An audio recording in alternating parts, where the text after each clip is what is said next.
So hello everyone, good evening, how are you? Hope you are doing well.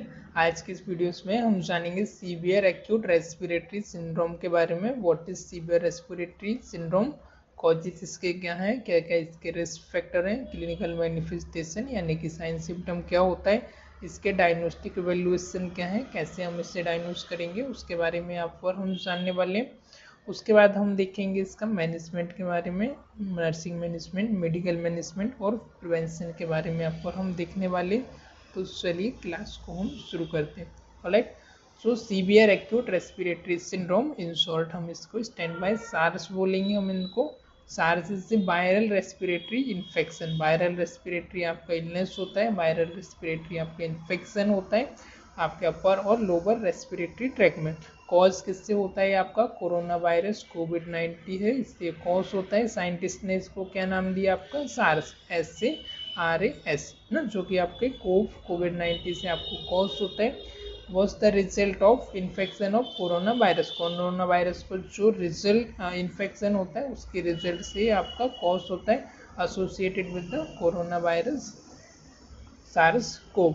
Alright, तो इसके जो causes क्या होते हैं, causes and risk factor. Causes में होते हैं सार्स से कॉज बाय द सार्स कोविड-19 virus, it is primary spread through the respiratory droplet. Okay, ये आपका किससे कॉज होता है? आपका कोरोना वायरस से आपका कॉज होता है। और इसका जो प्राइमरी जो फंक्शन होता है इसका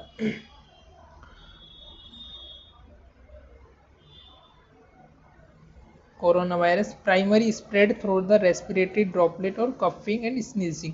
जो स्प्रेड किससे होता है आपका, हम देखते हैं आपका स्प्रेड होता है कफ से, आपका स्नीजिंग हो गया, आपका ड्रॉपलेट इन्फेक्शन हो गया, जब आप बात करते हो तो आपका जो सलाइवा है वो स्प्रेड होता है ना, तो उससे भी आपका स्नीजिंग, जब आप छींकते हो, जब आप खाते हो तो आपका ड्रॉपलेट, छोटे छोटे ड्रॉप आपके बाहर आते हैं फ्लूइड के, तो उससे क्या होता है? आपका स्प्रेड होता है। रिस्क फैक्टर की यदि हम यहाँ पर बात करें कि कौन कौन से फैक्टर हैं जिनसे इसको रिस्क कॉज होता है, तो रिस्क फैक्टर में आपका आज होता है close contact with the infection person. जिस पर्सन को आपको इन्फेक्शन है उसके यदि आप क्लोज कॉन्टैक्ट में रहते हैं तो उसकी वजह से भी आपको हो सकता है। फिर अगला आता है आपका हेल्थ केयर वर्कर्स, है ना। हेल्थ केयर जो आपके वर्कर्स हैं, डॉक्टर्स हो गए, नर्सेस हो गया, है ना, मेडिकल पैरामेडिकल स्टाफ, इनके यदि आप कांटेक्ट में आते हैं या ये पेशेंट के कांटेक्ट में आते हैं, पर्सन के कांटेक्ट में आते हैं, इनको भी ज़्यादा रिस्क रहता है।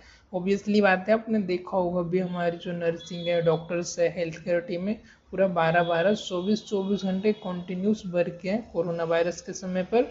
इवन जो आपके डॉक्टर्स हैं, डॉक्टर की फैमिली है, छोटे छोटे बच्चे हैं, उनको भी कोविड हो गया था और फिर भी उन्होंने अपनी जो सर्विस है वो करना बंद नहीं किया, लोगों को सर्व करना उन्होंने बंद नहीं किया है ना। तो फिर अगला जो कॉज होता है आपका रिस्क फैक्टर है travellers to areas with the SARS outbreak ना।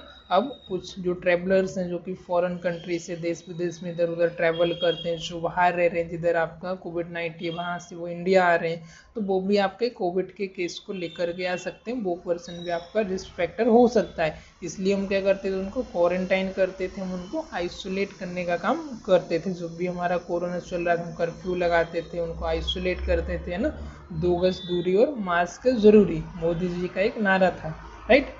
तो individual with the weekend immune system, अब ऐसे पर्सन जिनका जो इम्यून सिस्टम है वो वीक है, जिनकी रोग प्रतिरोधक क्षमता है वो कम है, इसलिए हम बोलते हैं भाई बढ़िया सा काढ़ा पियो, एक्सरसाइज करो, योगा करो, मेडिटेशन करो, है ना, आयुर्वेदिक चीज़ें लो, डाइट, हेल्दी डाइट लो। तो जिसका इम्यून सिस्टम वीक है ना, तो ऑब्वियसली बात है यदि आपकी रोग प्रतिरोधक क्षमता कम है, इम्यून सिस्टम आपका डाउन है, तो कोरोना वायरस आपको जल्दी से कॉज हो जाएगा। ऑलराइट, फिर नेक्स्ट आपका आता है क्लिनिकल मैनिफेस्टेशन, मीन्स आपके यहाँ पर साइन सिम्टम क्या होंगे। तो इनिशियल जो आपको सिम्टम होगा वो आपको हाई ग्रेड फीवर होगा। हाई ग्रेड फीवर अब में आपका कितना होगा, 100 डिग्री सेल्सियस या 100 डिग्री फ़ारेनहाइट के आपके ऊपर होगा, आपका हाई ग्रेड फीवर होगा। आपको हेडेक होगा, जनरल आपको डिस्कम्फर्ट होगा, बॉडी एक होगा, आपको माइल्ड रेस्पिरेटरी सिम्टम होगा, है ना, जैसे ड्राई कफ हो गया। और लेटर आपको जो सिम्टम होंगे, निमोनिया हो गया, सीवियर रेस्पिरेटरी डिस्ट्रेस हो गया, डायरिया हो गया, जनरल वीकनेस हो गया, फटिग हो गया ना, कफ हो गया आपको, नॉन प्रोडक्टिव आपका ड्राई कफ होगा। ओके। और आपको दूसरा थोड़ा सा जो फूड का स्मेल में आपको प्रॉपर तरीके से नहीं आएगी, है ना, स्मेल में भी आपको डिफ़िकल्टी होगी, डायरिया होगा। अब इसका डायग्नोस्टिक इवैल्यूएशन की बात करें तो हम आपको लॉस ऑफ एपेटाइट होगा, जनरल वीकनेस होगी।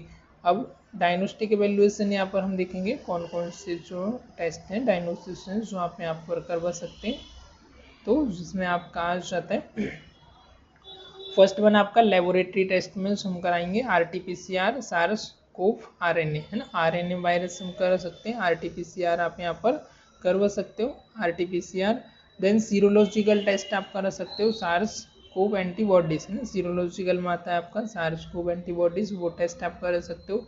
इमेजिंग में आप कौन कौन से कराओगे, RT-PCR हो गया आपका और सार्स कोव हो गया, ये टेस्ट आप यहाँ पर करा लोगे सीरोलॉजी में, सार्स कोव एंटीबॉडीज, राइट।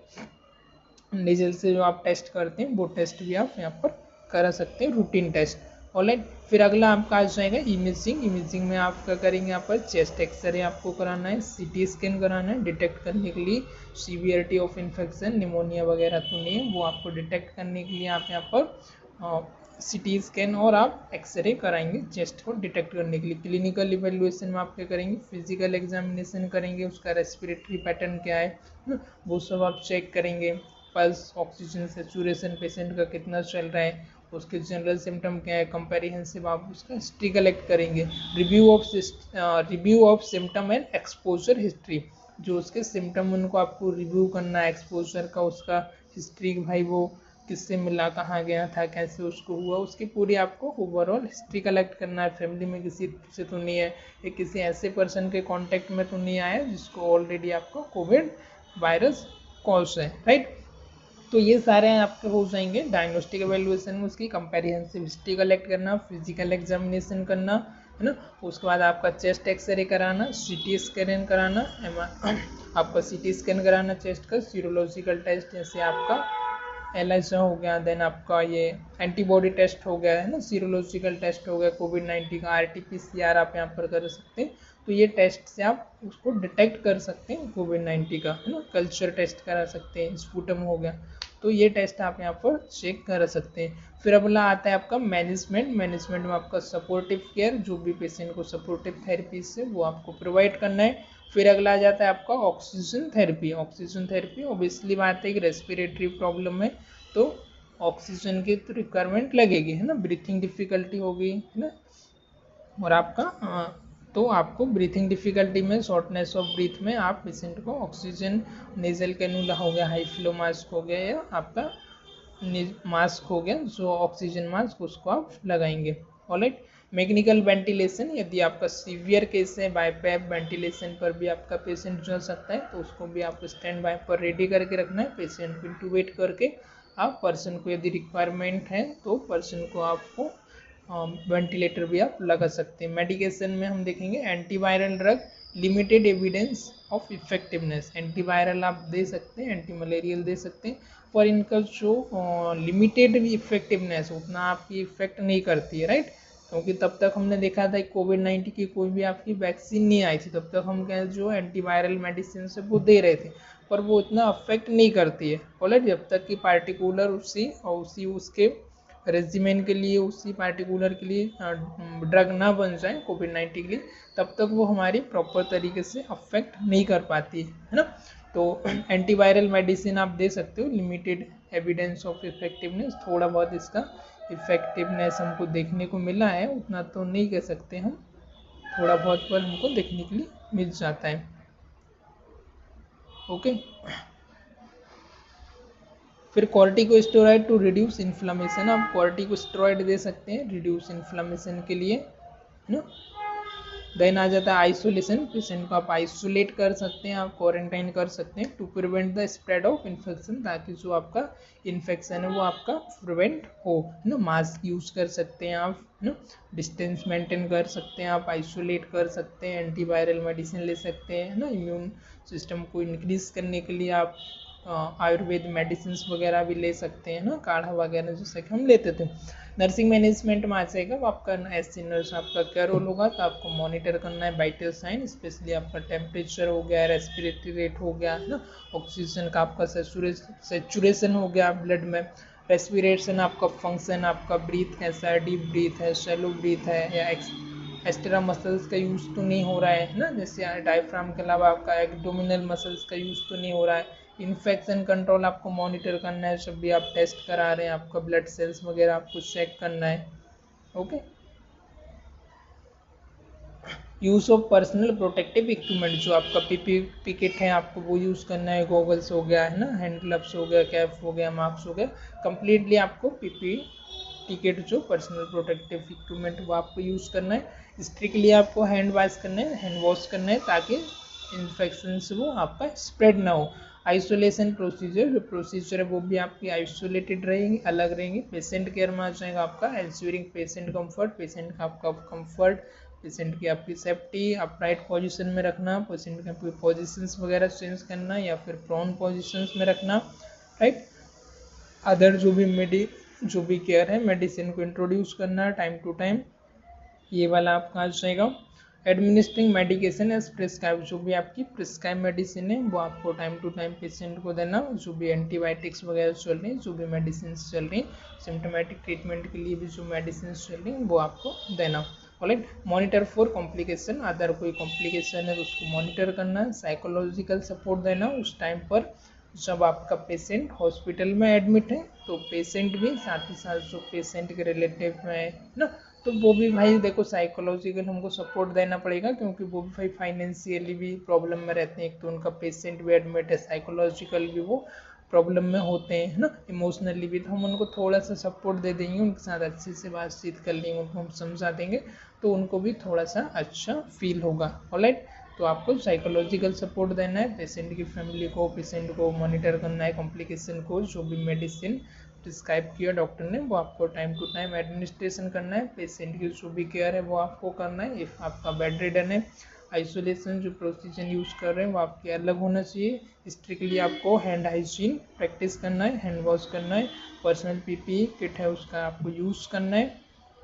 ये सारी मेजर्स करके हम थोड़ा सा उसको प्रोवाइड कर सकते हैं पेशेंट को केयर, और हम उसको कम कर सकते हैं, मैनेज कर सकते हैं। फिर हम बात करेंगे प्रिवेंशन के बारे में, कैसे आप इससे प्रिवेंट करोगे। तो प्रिवेंशन में आ जाएगा आपका पर्सनल मेजर्स में आपको क्या क्या करना है, जैसे कि आपका frequent hand washing with the soap and water से जो आपका हैंड वॉशिंग सॉल्यूशन है या सोप है उसके साथ आपको फ्रीक्वेंटली आपको हैंड वॉशिंग करना है। ऑलराइट। जो भी आपके हैंड वॉशिंग की स्टेप है उसको प्रॉपर फॉलो करते हुए।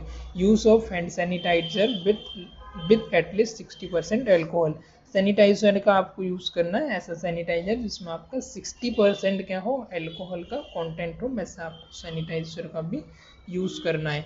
ओके। फिर नेक्स्ट आ जाएगा आपका avoiding close contact with the sick individual, जो सिक इंडिविजुअल है ऑलरेडी जो अफेक्टेड पर्सन है उनके आपको क्लोज कॉन्टेक्ट में आने से आपको अवॉइड करना है, कोशिश करना है कि आप उनके क्लोज कॉन्टेक्ट में ना आओ। ओके। फिर बेयरिंग मास्क इन क्राउडेड पैलेस और ड्यूरिंग आउटब्रेक, जब तक आपको मास्क पहनना है क्राउड प्लेस में, और जहाँ पर आपका कोरोना वायरस है वहाँ पर आपको आउटब्रेक नहीं हुआ है तब तक आपको क्या करना है, आपको मास्क वेयर करना है, डिस्टेंस मेंटेन करना है। पब्लिक हेल्थ मेजर में ये तो आपका सेल्फ हो गया, इंडिविजुअली आप खुद से क्या क्या कर सकते हैं। अभी हम बात करेंगे पब्लिक में। पब्लिकली आप क्या कर सकते हो, quarantine and isolate of affected individual, जो भी आपका अफेक्टेड इंडिविजुअल है आप उसको आइसोलेट कर सकते हो, उसे आप क्वारंटाइन कर सकते हो, उसके लिए आप अलग रूम में आप उसे शिफ्ट कर सकते हो। ट्रैवल इंस्ट्रक्शन ड्यूरिंग आउटब्रेक, जो भी आप बाहर की तरफ जा रहे हैं, जो भी आपके ट्रैवल इंस्ट्रक्शंस हैं उनको आपको फॉलो करना है। जो आप ट्रेन में, बस में या पब्लिक ट्रांसपोर्ट में आप ट्रैवल कर रहे हो, यात्रा कर रहे हो, उस दौरान हेल्थ एजुकेशन कैंपेन, जो आप हेल्थ एजुकेशन कैंपेन भी चला सकते हैं जिसमें आप पेशेंट को एजुकेट कर सकते हैं अबाउट कोविड वायरस, उसके साइन सिम्टम के बारे में, हाउ टू प्रिवेंट ना, कैसे आप इससे प्रिवेंट कर सकते हो, क्या क्या इसके कॉजेस हैं, इसके बारे में आप थोड़ा सा हेल्थ एजुकेशन अवेयरनेस प्रोग्राम आप दे सकते हो। Vaccination, no specific vaccine for SARS but research is ongoing for corona virus vaccine in general. थोड़ा सा अभी तक स्पेसिफिक तो ऐसा कुछ बनी नहीं थी, अभी शायद बन गई है। तो जो आपका कोविड के लिए स्पेसिफिक वैक्सीन है, पर ऑनगोइंग आपकी रिसर्च चल रही है, जो हमारी जनरल वैक्सीन है उनको हम दे सकते। कंक्लूजन यदि हम देखें यहाँ पर ओवरऑल सम ऑफ यदि हम करना चाहें तो आपका सार्स क्या है, सीवियर एक्यूट रेस्पिरेटरी सिंड्रोम है, जो कि आपके कोरोना वायरस के आफ्टर कॉज होने से आपकी होती है ना, cause by COVID. SARS virus से आपकी होती है कोविड-19 से। सिम्टम्स इसमें आपके होते हैं आपको ड्राई कफ होना, शॉर्टनेस ऑफ ब्रीथ होना, ब्रीथिंग आपको डिफिकल्टी होना, हेडेक होना, हाई ग्रेड आपको फीवर होना, ये इसके आपके सिम्टम्स में आ जाता है। हाई ग्रेड आपको फीवर होना, लॉस ऑफ एपेटाइट होना, आपको स्मेल में प्रॉब्लम होना और जनरल वीकनेस होना, फटीग होना, ये सारे इसके सिम्टम्स आ जाते हैं। और क्लिनिक सिम्टम्स हो गया आपका। कॉजेस होता है आपका सार्स कोविड-19 रिस्क फैक्टर हो गया, ऐसा इंडिविजुअल जो पहले से अफेक्टेड है, उनके हम कांटेक्ट में आ रहे हैं, क्राउड प्लेस पर हम जा रहे हैं, हेल्थ केयर वर्कर हो गया, सोशल वर्कर हो गया, इनको होने के चांसेस ज़्यादा रहते हैं। डॉक्टर हो गए, नर्सेस हो गए ना, क्योंकि ये ऑलरेडी पेशेंट के कांटेक्ट में है तो इनको रिस्क फैक्टर ज़्यादा होता है। ऐसा पर्सन जिनको इम्यून सिस्टम वीक है, ऐसा पर्सन जो आपका फॉरेन कंट्री से ट्रैवल करके आया हुआ है या फिर उस रीजन उस लोकेशन से आया है जहाँ पर पॉजिटिव केसेस ज़्यादा है अदर स्टेट से, तो उसको एक दैट इज़ एक रिस्क फैक्टर आपका हो सकता है। डायग्नोस्टिक वैल्यूएशन में आप करा लेंगे, आपका सीटी स्कैन हो गया, एक्सरे हो गया, आरटीपीसीआर हो गया, आपका रूटीन चेकअप हो गया जो कि आप टेस्ट करते हैं, वो टेस्ट आप करा लेंगे है ना। तो ये सारे टेस्ट करके ब्लड टेस्ट आप कराएंगे इन्फेक्शन के लिए, निमोनिया वगैरह देखने के लिए, तो ये सारे टेस्ट आप यहाँ पर कर सकते हैं। उसके बाद फिर मैनेजमेंट में आ जाएगा आपका एंटीवायरल मेडिकेशन, क्योंकि तब तक स्पेसिफिक कोई मेडिसिन नहीं बनी थी। कोविड की जो मेडिसिन है वो मेडिसिन एंटीबायोटिक, कॉर्टिकोस्टेरॉइड को लंग्स की जो इन्फ्लेमेशन है, ब्रीथिंग डिफिकल्टी, उसको रिड्यूस करने के लिए मैकेनिकल वेंटिलेशन हो गया, ऑक्सीजन थेरेपी हो गया, बाईपैप वेंटिलेटर हो गया, वो आप पुट कर सकते हैं। पेशेंट को आपको आइसोलेट करना है, क्वारंटाइन करना है, हैंड वॉश वगैरह करना है, एसेप्टिक टेक्निक यूज़ करना है, इन्फेक्शन को रिड्यूस करना है, इन्फेक्शन को आपको स्प्रेड करने से कम करना है। नर्सिंग में आ जाएगा आपका मॉनिटर करना, vital sign, respiratory, oxygen saturation, specially temperature, respiration और ऑक्सीजन रेट। रेस्पिरेटरी फंक्शन में आपका इन्फेक्शन कंट्रोल आपको मेजर करना है, सीबीसी वगैरह हो गया, पीपी किट को आपको वेयर करना है, स्ट्रिक्टली हैंड हाइजीन हो गया, आइसोलेशन प्रैक्टिस हो गया। पेशेंट केयर में आप इंश्योर करेंगे पेशेंट के कंफर्ट को, पेशेंट की पोजीशन को, ये सारी चीज़ें आपको देखना है। स्पेशली आपको रेस्पिरेशन जो थेरेपी उसको आपको मॉनिटर करना है, आपकी प्रॉपर रेस्पिरेटरी सपोर्ट है या नहीं, साइकोलॉजिकल सपोर्ट देना है पेशेंट को एज वेल एज पेशेंट की फैमिली मेम्बर को, कॉम्प्लिकेशन कोई है तो मॉनिटर करना है और फिजिशियन को आपको इन्फॉर्म करना है।